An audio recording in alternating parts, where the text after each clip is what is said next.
Hi, everyone. I've snuck outside so that I can find a quiet place to talk with you. Um, so I want to share some thoughts. As I hunker down at home, avoiding contact with others, I've been thinking a lot about how important my community research partners are to me and to my research. So when I was asked to talk with you, I thought I would tell you some stories about that to illustrate the power of shifting expertise out of the ivory tower and to remind us of the community work that we will go back to doing soon. So first, a tiny bit of background. As is true of many of my colleagues at Lynch, most of my research is community-based, which is not the same as community-placed, where researchers go into communities simply to collect data and then leave. Rather, we are doing research in collaboration with people from the very communities the research is meant to serve, whether that be in schools, community organizations, or mental health agencies. And then collaboration in turn means meeting with members of the community, getting to know them, and developing ongoing relationships that transcend any individual project. Ultimately, it means relying on community members' expertise to guide our research. As you know, the majority of research is not community-based. Community members are not partners. They are research subjects, problems to be solved, and needers of help and insight rather than experts on their own lives with critical insights to share. The problem with this kind of top-down research or top-down approach is sometimes that questions that emerge from the academy or even the very concepts developed in the ivory tower may have little relevance or meaning to communities, especially marginalized ones. So in the rest of this short little talk, I want to give you two examples from my own career working with domestic violence survivors and low-income women to illustrate what I'm talking about. One comes from my own early misstep, and the other comes from a broader systemic misstep. So first, my own. So when I was a young researcher nearing dissertation time, I set out to explore why some homeless women are more likely to be sexually assaulted than others. There were a lot of hypotheses about why, but no research. So I went to homeless shelters and started administering surveys to women. The surveys included typical questions developed for asking about sexual assault, considered very state-of-the-art questions developed based on work with college students. Questions like, has anyone ever touched you here, there, in a way that felt unwanted or forced? But when I asked these questions of the women, I noticed that more often than not, their eyes kind of glazed over. What was up, I wondered? Was it trauma, confusion, resistance? Their responses were, when they did give them, just sort of rote and didn't quite make sense. So I asked my supervisor about this and talked to some other colleagues, and we thought and discussed various possibilities. Not once was it suggested to me that I just ask my participants what's going on. That was rarely done. So it took me way too long to figure out that I just had to talk to the women in these shelters. And when I did, the answer was quick and consistent. They said things like, it's not exactly unwanted, nor is it wanted. Not exactly forced, but not really of my own free will either. In fact, choosing to hook up with a man was for them the least bad option among a very restrained set of choices. Sex with this guy meant diapers for the kids. Not hooking up meant risking not having a place to stay or no protection on the street or no money for food. That kind of restricted choice doesn't exactly fit into the sexual assault as unwanted or forced paradigm that makes sense to most college students. By making these homeless women objects of study, really data points, I had almost misdescribed their experience or missed it altogether. Worse, I had alienated and further marginalized them by asking questions that didn't really match up with their experience, an experience that has since been given a name, survival sex, and has been the subject of a lot of study, not back then. So important to note that it's not that my participants lacked voice, which is a term commonly used to describe marginalized communities. It's that they lacked listeners, and I contributed to that.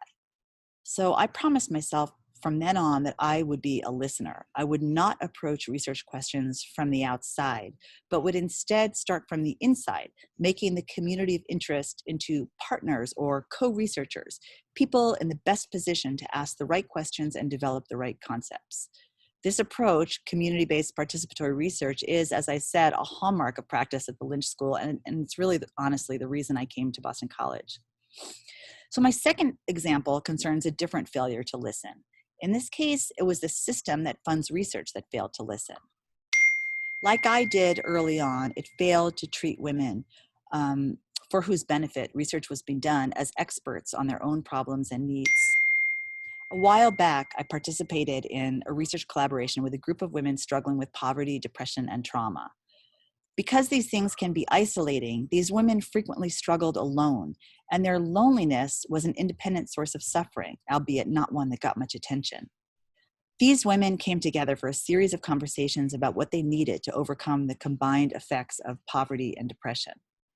They agreed that anti-poverty efforts could be helpful, and they agreed that psychotherapy could be helpful, but not without more integration between the two. Instead, these two strategies of support were invariably siloed and disconnected. So these conversations eventually resulted in the development of an innovative and deeply integrative intervention called ROAD, which stood for Reaching Out About Depression.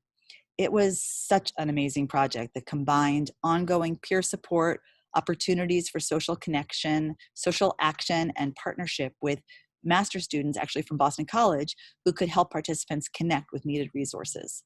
Cities around the country began to use this model, and it turned out to have one particularly powerful effect. ROAD became a community for hundreds and hundreds of low-income women with depression who had been struggling alone, some of whom rarely had the chance to talk with another human being. So ROAD was well funded by a few prominent foundations, which were excited by the prospect of a new type of intervention for a highly marginalized population, one that came from their own formulation of what they needed. As time went on, these funders appropriately began to push for a formal evaluation of the program. I had been writing about this remarkable intervention and was put in charge of evaluation. So here's where the problem came in. The funders defined success as depression reduction, and that's what they wanted us to measure as the outcome. After all, this was an intervention for low-income women struggling with depression. But when I brought this idea to the ROAD leaders, they rejected it. They said things like, we can't expect low-income women to be significantly less depressed when they're still suffering the real effects of poverty. But we have achieved a different kind of success that can and should be measured: isolation reduction.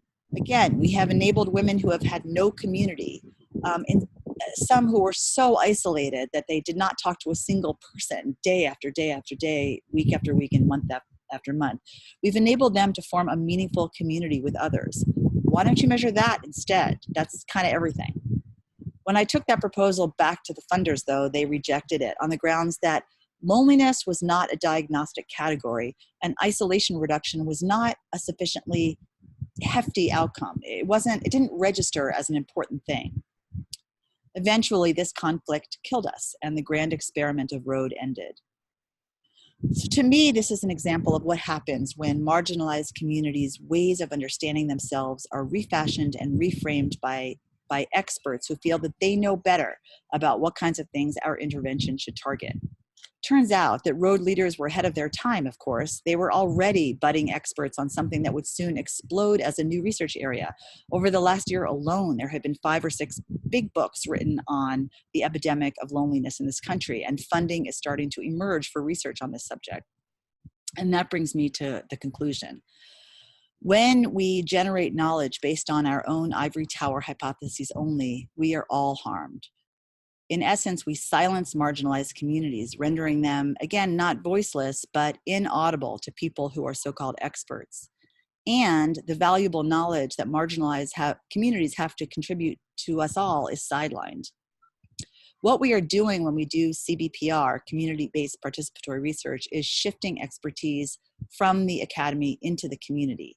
Not only does this open up the possibility of new concepts, new ideas, new knowledge, but it really challenges our very idea about the nature of expertise and who gets to have it. So those are some of my thoughts as I sit here missing you all, and I cannot wait for the day when we get back to seeing each other in the hallways of Lynch. To take good care.